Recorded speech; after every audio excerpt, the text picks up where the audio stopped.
Bertrand me disait souvent qu'il n'avait pas réussi à trouver une bonne fin pour son livre, et cela le tourmentait.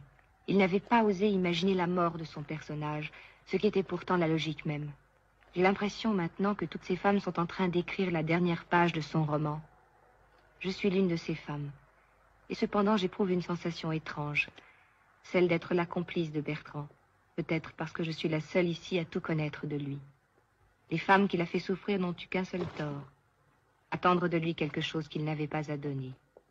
À celle qui voulait le plaisir, il a donné du plaisir, et aussi de la douceur. Pour moi, il ne fait aucun doute qu'il les a aimées à sa façon, et qu'il a eu raison de les aimer toutes. Aucune n'est pareille, chacune a quelque chose que les autres n'ont pas, quelque chose d'unique et d'irremplaçable.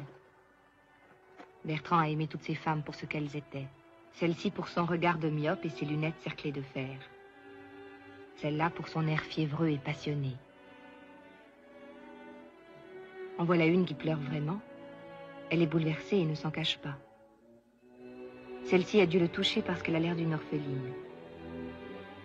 Je suis certaine qu'il a aimé cette belle femme pour son odeur de rousse. Celle-ci a l'air de trouver ça très drôle. Elle est bien la seule.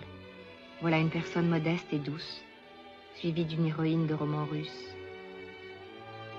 Il a aimé cette femme qui n'était pas toute jeune justement parce qu'elle luttait pour rester séduisante. Celle-ci a l'air d'une étudiante. Celle-là s'est fait refaire le nez, peut-être pour lui plaire davantage.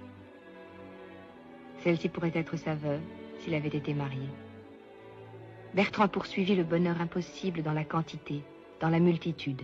Pourquoi nous faut-il chercher auprès de tant et tant de personnes ce que toute notre éducation prétend nous faire trouver en une seule? Mais de toutes ces femmes qui ont traversé sa vie, il restera tout de même quelque chose, une trace, un témoignage, un objet rectangulaire, 320 pages